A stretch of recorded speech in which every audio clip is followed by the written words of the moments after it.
Itulah Syekh Yasin, Ahmad Yasin. Syekh Yasin ini menarik. Beliau berangkat ke Mesir tahun 1155-56, belajar di Al-Azhar.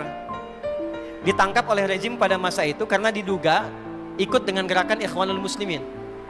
Dulu Jamal Abdul Nasir itu sahabatan dengan Syekh Hasan Al-Banna, sahabatan dua-duanya itu. Cuma karena beda pandangan politik, kemudian beda pandangan, maka gerakan Syekh Al-Banna kemudian dimatikan. Singkatnya begitulah. Dianggap kemudian menyimpang karena masalah politik dan kita nggak ikut-ikut ke sana. Singkatnya bagaimana?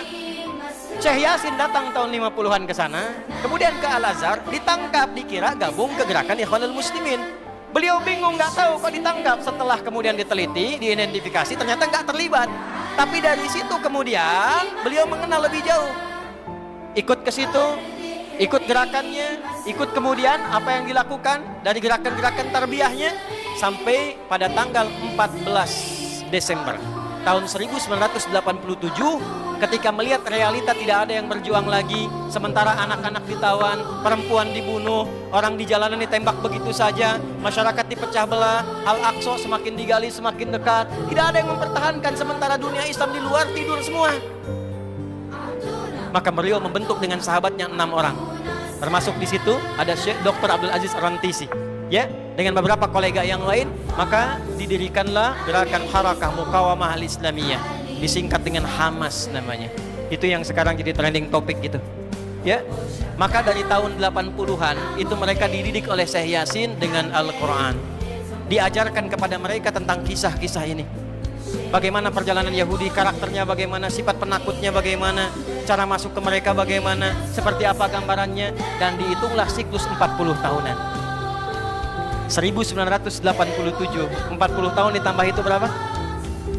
2027. Jadi disiapkan oleh beliau 3 fase di surah Al-Isra yang tadi dibaca, khususnya ayat 4 sampai dengan ayat ke-7-nya.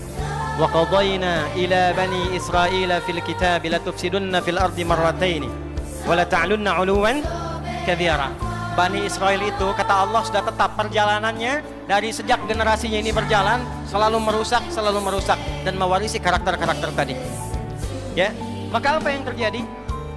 Kerusakan akan terus dibangun sampai ada kemudian ketiga fase. 3 fase ini sudah selesai 2, sekarang masuk yang ketiga. Maka yang ketiga ini fa idza jaa wa'dul akhirati. Maka jika datang janji Allah yang terakhir untuk mereka. Apa fase yang ketiga ini? Ada 3 bagian lagi. 1, liyasu'u wujuhakum. Yang kedua, waliyadkhulul masjida kama dakhaluhu awwala marrah. Yang ketiga, waliyutabbiru ma'alahu tatbira. 1 sekarang sedang diperlihatkan, liyasu'u wujuhakum.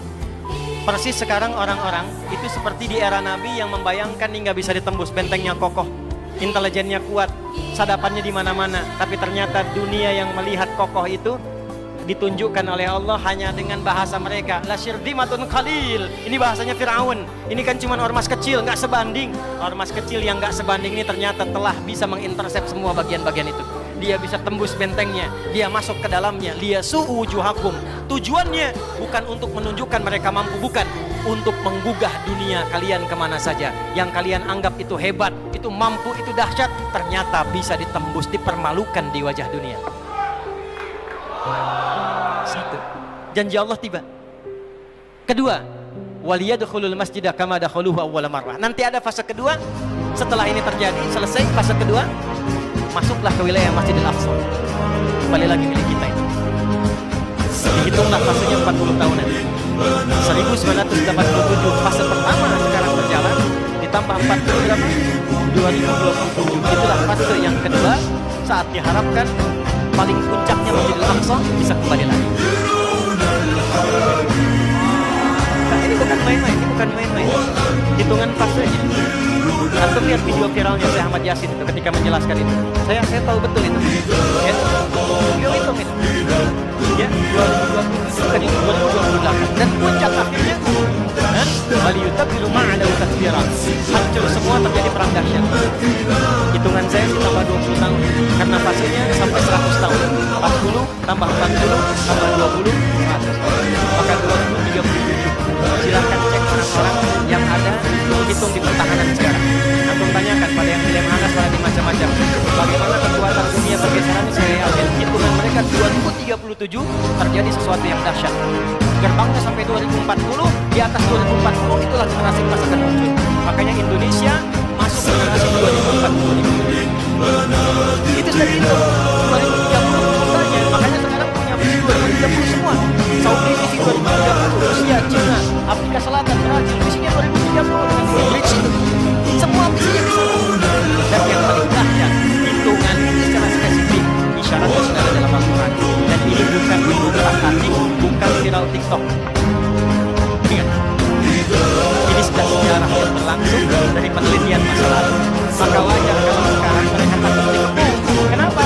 Karena ketika Hamas datang dengan pasukannya darat dan udara, itu mempraktikkan surat Al-Hasr yang sudah mereka pelajari bertahun-tahun. Datang lewat darat, lewat laut, lewat udara, lalu mereka semua.